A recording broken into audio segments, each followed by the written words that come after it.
Al pie del Ávila majestuoso, a 920 metros sobre el nivel del mar, en un valle de verde geografía que se abre de este a oeste, surge Caracas, la capital de Venezuela.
And now, our feature presentation. You are watching a master at work. Go get some!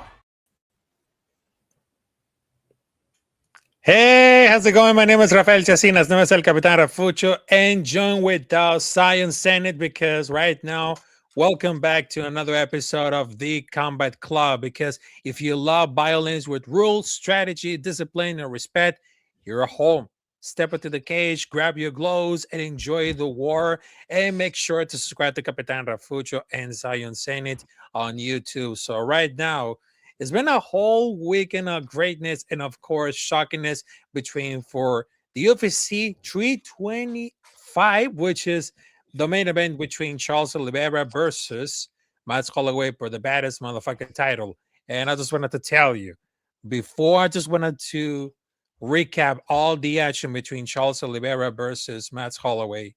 Right now, we have some breaking news, because right now we got for the main card for the UFC 328 in Newark, New Jersey. And of course, I just wanted to tell you for this right now. So I just wanted to tell you this right here is going to be so much epic that it is going to blow up your mind, ladies and gentlemen. So I cannot believe it's going to happen. So the main event is going to be between Kazma Chiame versus Sean Strickland. It is not a drill. It is official. And of course, for the co-main event, they have Sean Brady versus Joaquin Buckley. Two amazing events on the work on Newark, New Jersey. So right now, let my co-host Zion Zenith prepare for all these incredible stuffs coming up there right now. Yeah, great fights just got announced, and upon the arrival of UFC Freedom 250, we seen the trailer for that at UFC 326, and what a Oh special yeah. nights of fights that is gonna be.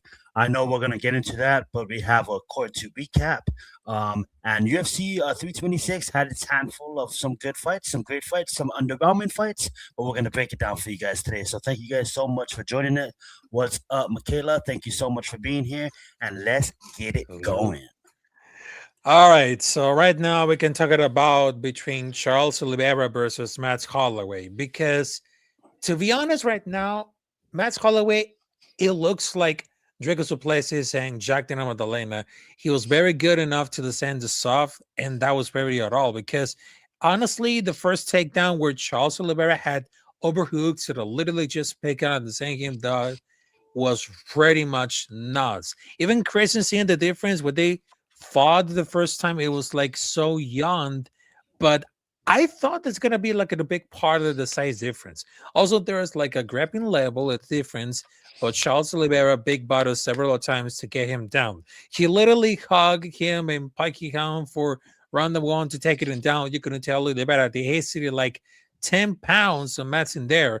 That was like a great performance, but some of the people that they say, oh, that was very warming because they're just hugging. Because if you understand the art of Brazilian Jiu-Jitsu, that you might know it. And of course, the grappling and wrestling. I mean, he definitely did. I mean, Matt and everyone else, what the baddest motherfucker means, because no one to translate to else better. So he probably thought it's gonna be like the belt, but it's absolutely insane because the game of Matt Holloway was volume, distance management, attrition, cardio chain, his flow state with a mixed bag. Sometimes it's round number one or picks out for the relay rounds. I mean, when Bulk did was playing all the Mets game. They could have been like at a much time without throwing powers into the flow state and slow it down like he did. Yeah, most definitely. As much as I'm a big Max Holloway fan, I absolutely am a diehard. Been following his whole career, seen his first fight in the octagon. I'm gonna watch his last fight in the octagon. And being that he's Polynesian like myself, I absolutely got love for that cat. But that being said, though, I can't knock what Charles Oliveira, him and his team did. Kind of disappointed in Max. Max should have prepared better. He didn't. I don't think he was prepared for the strength that Oliveira was going to deliver. We've seen Oliveira go and take down Ilya, and Ilya flipped it and put Oliveira in a crucifix. When it comes to Max, the round one, take him down, can't get up. Round two, take him down, can't get up. Round three, take him down, and so on and so forth. I can't knock Max Oliveira for coming in with a great game plan and executing that game plan. Like, I get it. Fans are mad. This is for the BMF title, but if you're going to blame someone, blame matchmaking. Don't blame Charles Oliveira. Charles Oliveira came in and he did what he's supposed to do, win the fight. He's the after goat. He's chasing the title. He's not going to be in there and try to fight with a striker like Max. Yes, was I yelling at my TV and saying Oliveira, you be, and all of that kind of stuff? Yes, I was. But at the end of the day, I'm going to respect him. I'm not mad that he won. I absolutely am a big fan of Oliveira. I'm just a bigger Max Holloway fan. And to see what he has scheduled in the upcoming fights, we have Ilya, we have Justin Topuria at the White House. Damn near Charles Oliveira's name is in the mix as well. I know we got Armin Sarukian still going to be there. I know Ilya is probably want to move up eventually and take on Islam. But a number one matchmaking in my mind, if I was a matchmaker, I would book Conor McGregor versus Max Holloway International Fight Weekend. I think that's a perfect Conor to the UFC platform. I think Max Holloway didn't take that much damage in this last fight, and I just think that UFC Fight Week they can main event that card. And I'm gonna put it. I want to put my I don't know. I don't have anything. I'm not anybody in the sport of MMA, but I'm gonna just put my word on the line, and I'm gonna say my prediction is a hot take that Max Holloway is gonna fight Conor McGregor, as Conor McGregor is welcome back to the UFC type of fight. I would love it. That would be a fun matchup. And yeah, let's move on to that Corio Barala versus the Divida fight. Oh yes, between Caio Borralho versus Renier Dividir. I mean, I was just like very impressive at all because it seems like we trained for like grappling and wrestling, but right there, he fought in slow motion in contrast to Caio because he was landing them. Because I believe that you look at the father, just give it not much respect, and he loves to get a pull counter. Hopefully, they're gonna teach somehow they actually do it for one more time. And Caio handicapping himself, not trying to put his hands up because he was worried about like to take down too much. It's not like a good strategy, but a strike clean is not very important because it was very rough. There was so much flailing around that was like very bizarre. I mean, they're acting like he was a Casma when Calio really didn't have the problems on the ground, and he actually ended up with more control. But it's definitely like at the game plan because he was kind of like at a mimic Anderson Silva head movement style, perhaps with leg graze, but it was effective. There was like an advantage hands down if you know your opponent isn't going to be able to punish, which is harder to block strikes that swings the hip viscerally, converts a ton's energy in the arms, and of course the takedown defense to surprise your underhook. I mean, the timing can do like it when you're slow, but look where he won a championship in his 40s, which is Foreman. You can time well enough, you can counter effortlessly and make engagement less desirable. Yeah, you're absolutely right. And before I begin my take, you wanna read chat's comment? Oh yes, yes it is. All right, Chat. salute to Chess Raider. What's up, Rafael and Zion? Rafael, congrats on the Connor Haywood signing. I miss him on my Steelers. What can I tell you about this right now? Between for the free agency, it's absolutely madness. So I'm very glad about it. Absolutely. Free agency has been madness. That's why they call it free agency frenzy. That being said, getting back to MMA, that Bohala versus the Ritter fight, I like the confidence, that cockiness that Carlo bought. Like he knew that the Ritter was not gonna outstrike him. He just had to worry about the takedown, and I'm just gonna drop my hands and I'm just gonna march forward. That's the kind of fights I like to see Bohala be in because he has the skills to make it to the top. Yes, he gets tired. Yes, you should always have your hands up. But we've seen some of the best fighters in this sport fight like that and get away with that. And especially when you're fighting against a guy like De Ritter that will clearly knock me out on the feet, but I don't fight MMA and I'm not a professional. De Ritter can't strike when it comes to MMA. His game is the ground game, and Cole knew that. They all knew that. So that being said, one for the fighting nerds. De Ritter tried to take him down, had a good couple of moments, landed a couple of shots, well, a couple of heavy shots that did count for a bit. But I just like that confidence. So one up for the fighting nerds, and yeah, that was a fun fight to watch. Oh, yes, that was like a fun. And of course, next up, we got Raul Rosas versus Rob Font because I mean, this gonna be like something very interesting between veteran versus rookie. And I mean, it's absolutely insane for me, and of course for us.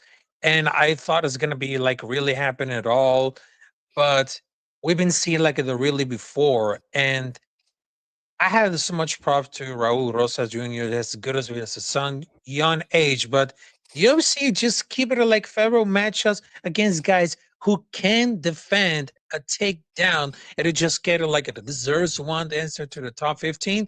I mean, Fun doesn't even sprawl. I mean, like the stands coming to the stop for the takedowns is predicted how they were distorted, the conservative sprawl. I mean, Fong could have decided if he wanted to sprawl, did it underhood under the hips, was effective. He wanted to scramble back to the feet at all. So that was just like a big no. Because he's pushing 40 and somehow beat Alden and Cheeto and agree that it was overrated. But I would just like they just need to hold on to the keep Rosas at the same spot they complain. Instead, he keep it up immediately and take down again. But it took 2 entire rounds and 3 minutes for the crowd to start like, yeah, then it goes to booing. But he has a great base, he's a good athlete. He has shown out to the last fuse he cannot do damage or be the serious threat on the ground against who's really decent. Yeah, the mat returns was absolutely ridiculous in this fight. 16 takedowns is absolutely drag and drop, drag and drop, drag and drop. I like Junior, but at the end of the day, want to see him strike more. Want to see him have extended fight. Not like he didn't score me a lot of points on DraftKings because he sure did. 144 to be on point. But that being said, though, it was a exciting first round, and then it kind of dragged out. And that being said, I want to see him. Rob Font, don't get me wrong, great fighter, great name to add to your resume. A top veteran in the division, but still. You're gonna now be moving against higher competition that can strike. So it's how is he gonna deal with that? I think he passed this test with flying colors. Like I said, not trying to take anything away from Junior. It's not about the performance; it's just about the win. But at the end of the day, it is entertainment. So people want to see my feet work. Not gonna take anything away from the people that work on the ground. Well, 16 takedowns out of 18. That reminded me of Mawar versus Peter Yan, but that is a number that is significant. 16 takedowns is absolutely amazing. Drew Dober. Let's talk about it. Yeah, between for the Drew Dober, I mean, holy shit! What can I tell you about the Drew Dober, who became so interesting to beat down against Michael Johnson? That was like the biggest upset at all. I mean, he can get away with this. I was just like, he can still win against anyone. And his chin to face was almost really hard going for that fight right now, because he looked like it then, because I just really think that Dover just hit Michael Johnson with on the leg, which immediately caused swelling. But I was just like, man, it was just like the nice to see like the upset, but they just can't stay it alive. That was like a fucking shot. Michael Johnson was like the winning until he wasn't, because his game plan wasn't like very effective. But they were always getting the pace up until he knocked out his opponent. But there's no way that a fighter that could everything went. But I was just like, man, I was just like very impressive, because the game plan that he used, Michael Johnson, really doesn't work it at all. I mean, he was very devastated when he came back to the sands, but he always looked at the field great. I mean, with the understanding how much the people hate Dauber, I mean, I know that's very talented, but man, that was like a great upset. Yeah, absolutely. Nice performance from Drew. I mean, like, you come in, both of these fighters are veterans, both of these fighters' resumes speaks volumes. Both of these fighters has multitude of knockouts on their resumes. That being said, to put on a name like Michael Johnson, I get it. He's kind of, I wouldn't even say washed, but he's kind of an old head that a lot of us kind of forget about, but when he fights, he reminds us why he's still in the sport and why he still signs with the UFC. And for Drew Dober to go in there, losing at times, but still get that knockout, still get that punch clean right on the chin. Absolutely love seeing it. Gregory, though, I think that one was even wilder. You know what I'm saying? To come in on the main card, to open up the main card that way, especially on CBS. They had a couple of fights before that, but with Gregory Rodriguez, I wasn't expecting him to do that, and he did that. So I'm gonna just pass the mic over to you. Great performance by him, and against a game opponent as well. Yep. That was a great performance, because to be honest, right now, I mean, Bruno is just like sneaky quick, and it has some good shifting punches that made Gregory Rodriguez, which is the Robocop, just stand over here and try to parry showers without moving the head or feet. So Bruno just feinted at that one shot and threw another, and Robocop completely brought it. And he really hard. I mean, people that was rooting against Robocop because of the pretty late shot, but this could have maybe like they would have stopped it of the fight at that point. But he perfectly timed it. I mean, Ferreira thought that Gregory Rodriguez, which is Robocop, was keep circling to the left. He shifts stands for the southpaw to try to catch Albert way out. But instead of circling allowed, he decided to plant his feet and blast Ferreira right to the foot landed. He wasn't ready at all. But I was just like, man, this is getting really started at all. I mean, that power is just like really crazy on this first punch. That was really insane. I mean, he's still very good. And a lot of Latin Americans, which is including from Brazil, they know about for the career to get better matchups. I mean, it's gotta be really brutal. But why did it throw many punches with a one punch to trick? I mean, that's really insane. I mean, I know that Bruno Ferreira was stunned and stopped it. The referee was stopping it before with a helpless fighter. You had to love to see that. Absolutely. And like I said, great performance by Gregory. That 250 got announced. You want to talk about it? Oh, Freedom yes, right. 250. Oh, yes. Between for a leg, the Freedom 250, which is gonna be so much interesting. So right now during the UFC 326, which is between Charles Holloway versus Miles Oliveira, and of course they just announced it for its 6 fights coming up there in Washington D.C. So first and foremost, they have for the featherweight Diego Lopez versus Steve Garcia. On middleweight, Bo Nicole versus Cal DeCose. On lightweight, Mauricio Ruffi versus Michael Chandler. On bantamweight, Sean O'Malley versus Ayman Sahavi. So there is no Michael Chandler versus Conor McGregor. Sorry. And of course, it's very interesting to see Alex Pereira versus Cyril Gain for the interim heavyweight championship. So there's no Thomas Pinol in here. And of course, for the lightweight championship, they have interim versus current champion, which is Yellow Topuria versus Justin Gage. That was You pretty know, insane that this gotta be. yeah, you know what I'm hearing, and you know what has been rumored, what the videos I've been watching, and on X. Uh-huh. It was supposed to be main courted John Jones. John Jones was supposed to be the last fighter to walk at Freedom 250, the best fighter that the world has ever seen from America. It was supposed to be John Jones versus Pierre. Pierre was going to move up and try to go for that 3-time. And then the main event, the co-main event, should have been Topuria versus Gaethje. Since then, Dana White and I don't know UFC, they probably lowballed the fuck out of John Jones, and he probably that's why he's not on the court, and he's probably wants out of the UFC because that's the only way I can picture this. Because don't get me wrong, I understand that they don't want to wash Uh-huh. everything out. I understand that this court is a good court, borderline good. It's a great court. It's a great court. But at the end of the day, all the hype up to it, it was supposed to be like a big time massive event, and I get it, they don't want to wash out all the other events surrounding it, but I honestly think that the UFC was in talks with John Jones. John Jones fell out of the talks because they tried to lowball him, and I get it, do their things, that's their brand to run. I have no ties to anybody, so I'm gonna still watch the sport because I love this sport and I love the UFC. But I honestly think that's what happened. But get into what we have with Topuria versus Gaethje, Pereira versus Gane, and all the other fighters you mentioned. We could just go down the list as an early preview and just say who do you think we're gonna win. And I'm just gonna say I have both take. I'm just gonna have Garcia beating Lopez. I'm just gonna have a bold take right now, and I'm gonna say Garcia is gonna beat Lopez. I'm gonna have Dawkins. I have Dawkins winning against Nickel. I have Rough Rufy beating Michael Chandler. I have Sean O'Malley beating Zahabi.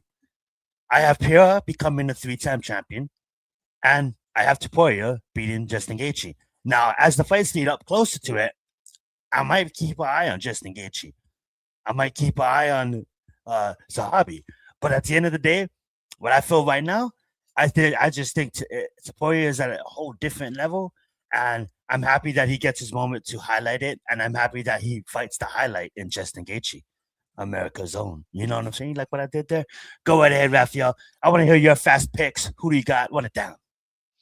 Ooh, I would love to see that about this right now because I know there's gonna be so much important at the White House, but there's gonna be like at the high expectations. But I think it's gonna be like some infinity coming up there.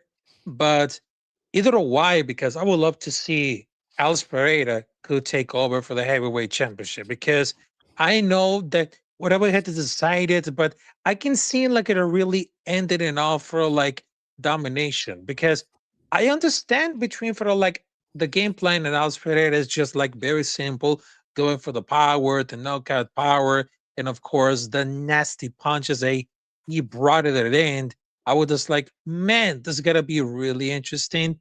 And of course, it's gonna be like a really difficult to see Ilya Topuria versus Justin Gage because I know Ilya Topuria is very good as a boxer, but Justin Gage, I mean, he brought it at all right now because during for that performance, I mean, there's gonna be it. There's gonna be so much it because they're gonna be absolutely knocking it down because I know it's gonna be like it in front of those people, and I understand that Ilya Taporia doesn't think that Justin Gage is gonna be a legend, but he Ilya Taporia is gonna be like a something like good or a bad contender, but it seems like that's for the prime. I mean, Justin Gage has been done for any reason at all because I thought that Gage looked slow and over the hill against Patty, but I think the speed difference will be huge. And there's no doubt that Il Taporia has the power to turn the lights on the interesting in Justin if he connects, because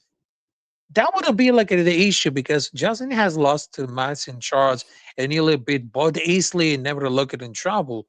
But that's why the current stock of the champions will be never to be greater than Jones, Justin Pierre, or Silva because they fought basically whoever they given during the prime rounds because they didn't worry about gaining or losing everything because the old guard is edging it out with the new guard is not good Yes. enough to make the pass of the old guard. So you just left the division has been full of gatekeepers. The only tiny between for like the lightweight is Arman, but he just managed it every way possible because we've been seeing like it doing for the last fight on High Brazil, which is a submission match, and he wants against Charles Oliveira because I thought that he's going to pull up into the trigger, but the truth is between for like he really cared about for the talent, everything, but before I had to do because there are different weight classes. I mean, take it before like the earliest fight that gets offered. Who gets into the fight with another one? Because the division is very competitive, but matches are kind of like still because they have an old guard, but they're Hall of Famers. They're not Mhm. quite to the losing. But there hasn't been Oliveira, Gage, and Poirier doing laps in the whole division while all the prospects gain virtually on the ground and low, but he only front rode it. But I know between for the speed and of course the grappling, Justin Gage could be like one of those baddest motherfuckers who take over the title against Ilya Topuria. Absolutely. It it is gonna be a fun matchup. New Gord versus Old Gord is a perfect way to put it. And Justin Gaethje Mhm. just shown why he's still the real deal. He's still the highlight for a reason. And as much as a lot of people is counting him out, I don't think you should really. I think a lot of people forget how good he is. And there's a thing in MMA that we like to call the MMA triangle. That guy beats that guy, but that guy beats that guy, but that guy beats that guy. If Justin Gaethje somehow beats Ilya, that'll definitely be a moment for the all time books, and that would be very exciting to see. But that being said, I think Ilya is just this next generation, man.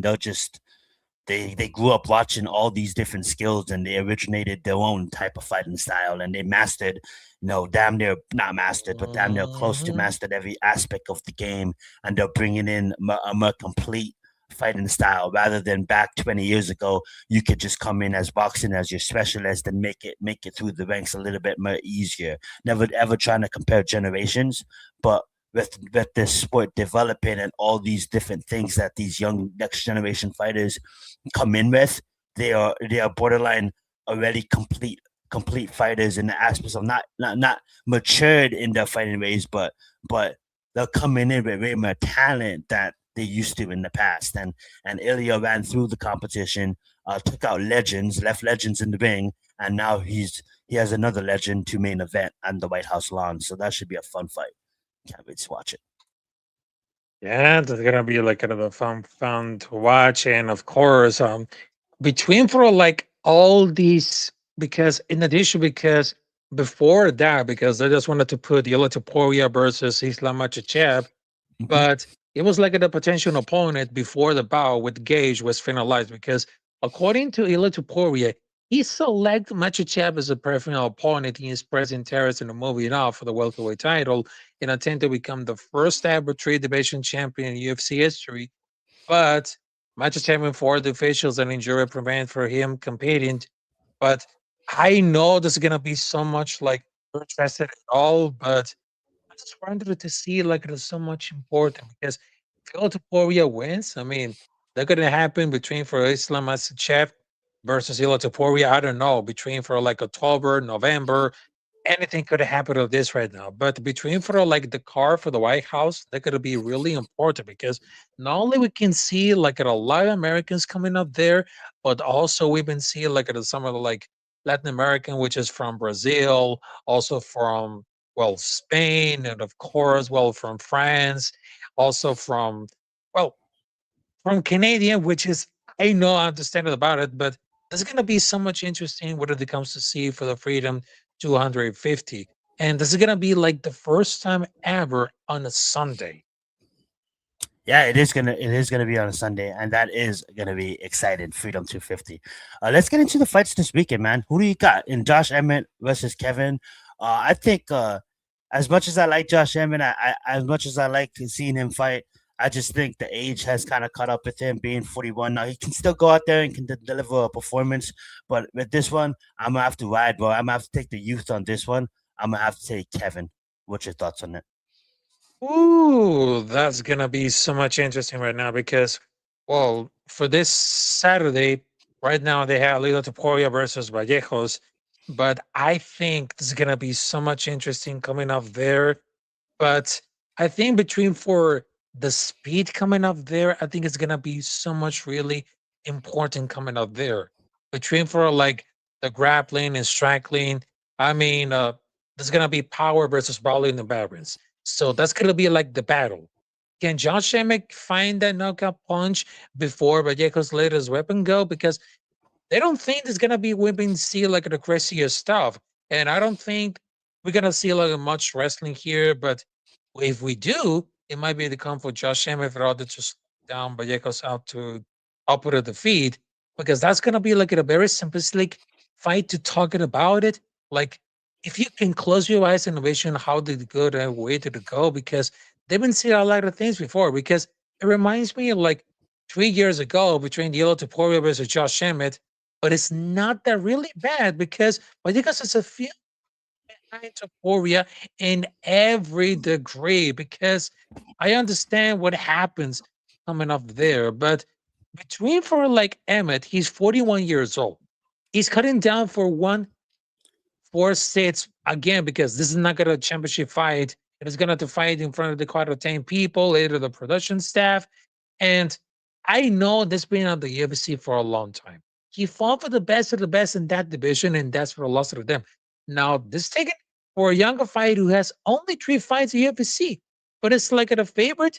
They're trying to make it sensitive because Vallecos is likely to win this fight, but it seems like a tiny respectful because Emmett, it's not about fighter. He has a fantastic right overhand steal, and Vallecos is coming off for a fantastic knockout over Shigatse, and I guess why he's in the main event. Vallecos is a fantastic striker, but is only good for as long as the opponent remains covering it up and not fighting back. It is coming to fight back, and the intrigue is because Vallecos doesn't have a lot of confidence in himself. But I hope he doesn't come very too cocky because I know there's gonna be like it in this one. Because in fact, I sure there's gonna be the theater because I give it to Ahmed, the veteran, the benefit of the down here. But we even see time and time again a next generation fighter to fall veteran because I know there's gonna be like a top tier talent the other generation. So give me Josh Emmett, round number 3 knockout. See, I like that because you look at the UFC and it's that they kind of push in this new guy, right, on Mhm. this old Asian fighter. But when you look at the resumes, it's like Josh Emmett should he he fought way tougher competition, like you said. So he should go out there and he should get the finish. Does his body hold up, being 41? And that's my question. And when you come in with a guy like Kevin, like you said, he has youth on his side and he has powerful and don't chase it because when you don't chase you chase it against a guy like Josh Emmett and you don't exit when you should exit, your ass is gonna be waking up, being like, "What the fuck happened?" You know what I'm saying? So I love that take. I love that you're taking the veteran, and that's absolutely what I love. Let's get it. Amanda Lumos versus Julian Robinson. Who do you got in this one?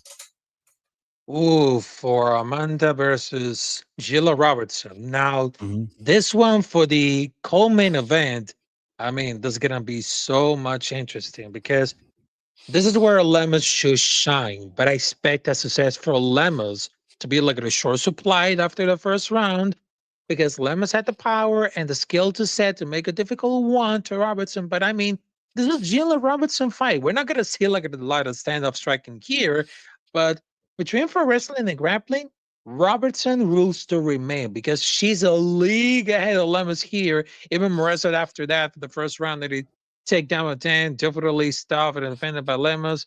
They get a start to take it a toll of Lemons that he should like Robertson take over.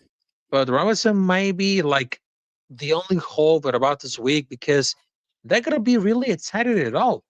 And it's gonna be something really important, but it's one of those fighters. Well, Alama de Lemos, she's one of those fighters who has the skill to be a fantastic fighter, but she don't really use that very well. That is a weird thing. That necessarily how many high caliber fights she's been in, but if you watch her at the fight, she's very quite talented. And Robinson is somebody like historically faded, but now come back to see her as a truly dangerous fighter who has evolved gracefully in such a wild division. Now, because of the strength, because she has very special, but it's absolutely dangerous to anyone and everyone, whether it comes to her clinch and grappling game. She's really fantastic.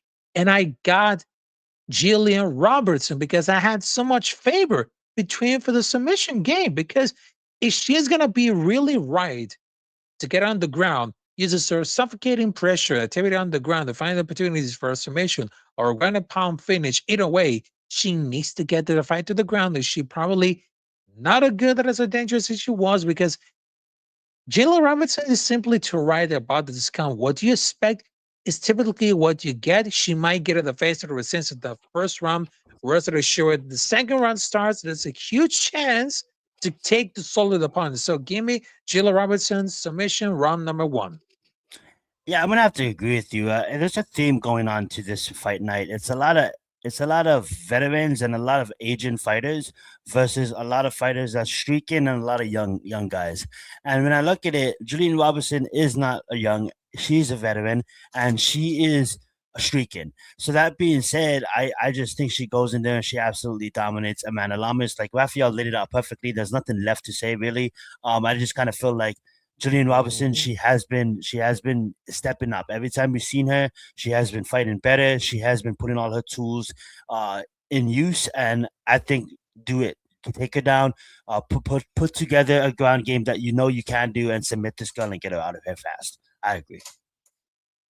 Yep, exactly what it is.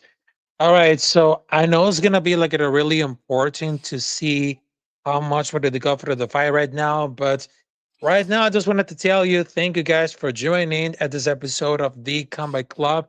Right now we're getting back for another episode for the next week, and of course we're breaking it down all those fights coming up there for the weekend. And of course, I just wanted to tell you thank you guys for joining. Make sure to subscribe to Capitan Rafucho and my co-host Zion Zenith because we bring Thank the you, guys. thunder. When it comes to mission martial arts, we can talk real war because this is a podcast built for warriors and fight nerds, event previews, pause fight breakdowns, weekend fight cards, everything. Because in this club, we're born to fight anyone, anytime, anyone, because this is the combat club. So right now, I just wanted to tell you, thank you guys for joining. And of course, see you there at the next episode. Salute to y'all. And of course, salute to everybody else in the comments right now. Chad, Yes, Michaela, sir. salute to y'all. And of course, thank you very much. So have a good Let's night, get it. folks. Let's get it.